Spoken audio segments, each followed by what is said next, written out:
Hello, welcome to Encore. I'm Richelle Harrison Plesse. Good to have you with us. Coming up. Her work has been shown at London's V&A and is held in collections at the MoMA in New York and the Centre Georges Pompidou here in Paris.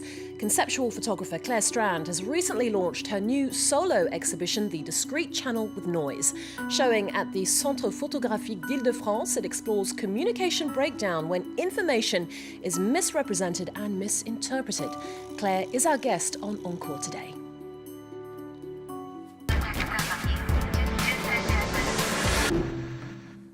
Clare Strand, thank you very much for being here today. Hi, you're welcome.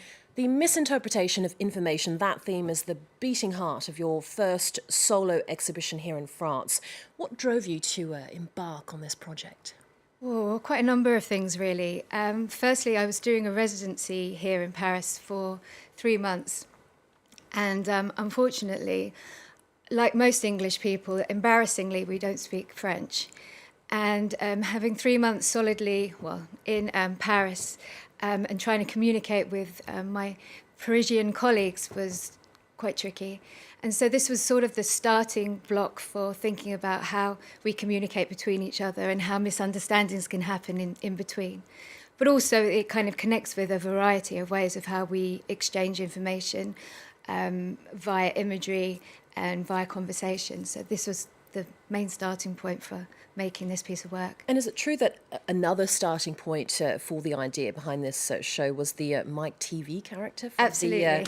the classic 1971 film Willy Wonka and the Chocolate Factory? Absolutely, yeah. It's a film that's had quite a big resonance with me when I used to watch it when I was younger, and then I have children, so I've rewatched it again. I love this film. I love it. Yeah. Well, I can get many references from there. It's a great film to think about ideas and ideologies, but one of the cases is that they have Mike Teavee, who is a TV obsessive, and they go into the laboratory where Willy Wonka is developing Wonka vision, and he asks Mike Teavee if he knows how images are transmitted through TV. And he, of course, says something like, "Of course I do, silly."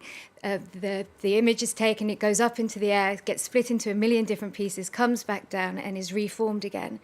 And this is something that's always resonated with me in regards to being a photographer and making images and transmitting images as well. What happens, though, of course, is when Mike Teavee then decides to transmit himself through Wonka vision, he starts off as an average-sized boy, goes through the process and ends up being very, very tiny.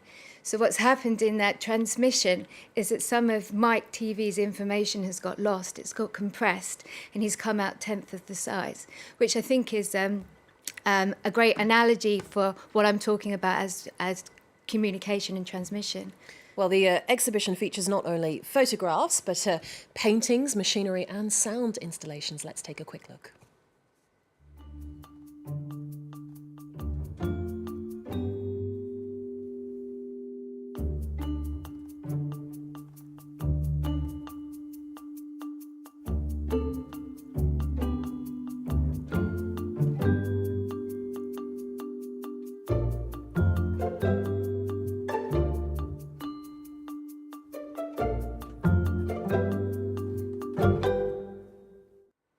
Now, Clare, the exhibition is quite timely, what with the term fake news being used more than ever right now.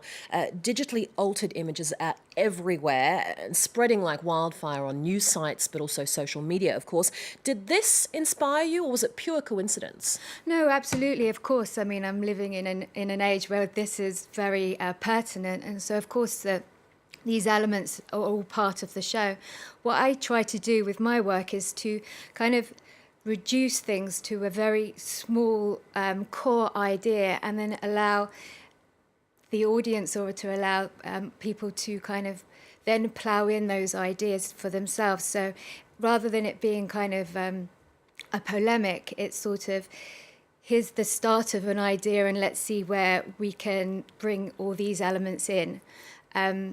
So yes, it's very much a part of how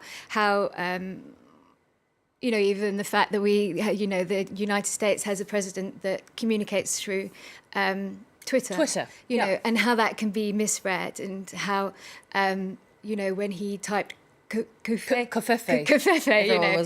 What does that mean? What does that mean? What does that mean? So it is about this kind of misinterpretation of information, or maybe covfefe does mean something. Maybe we're getting some information that we didn't know.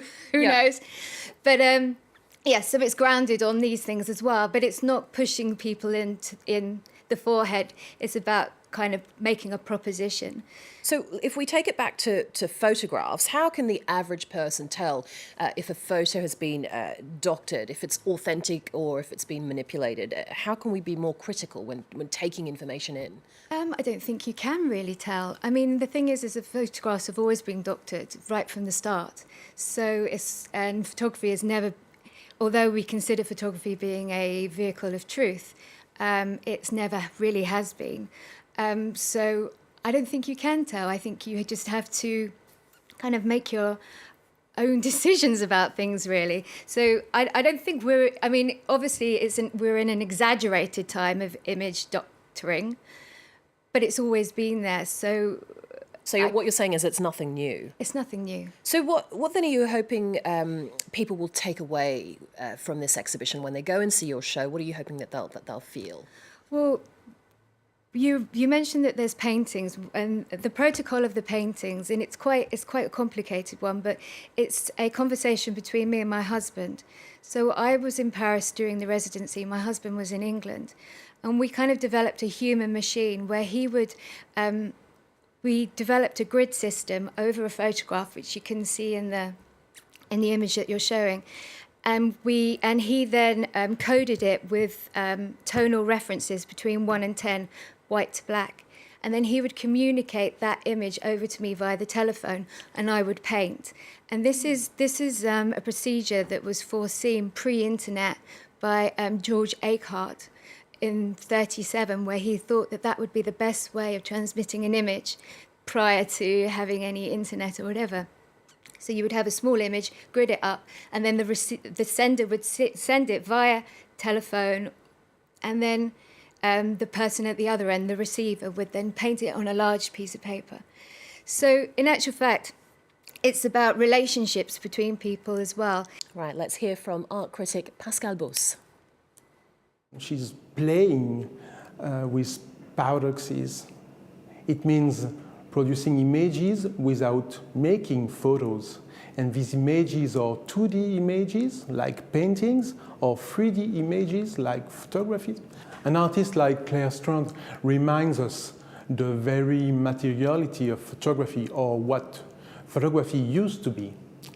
It means chemicals, papers, chemistry, and she gives a shape to these images in a kind of abstract way. That was Pascal Bosse, art critic there. Well, Claire, you said that your process is akin to rolling in the grass and seeing what you pick up as you go along. Can you explain that? Yeah, I think sometimes I teach a lot, and then some people are like, well, how do you get your ideas together? What's your kind of process? And I think sometimes we have this idea that, to do research, you go to a library, or you, go through certain channels that are seen as research.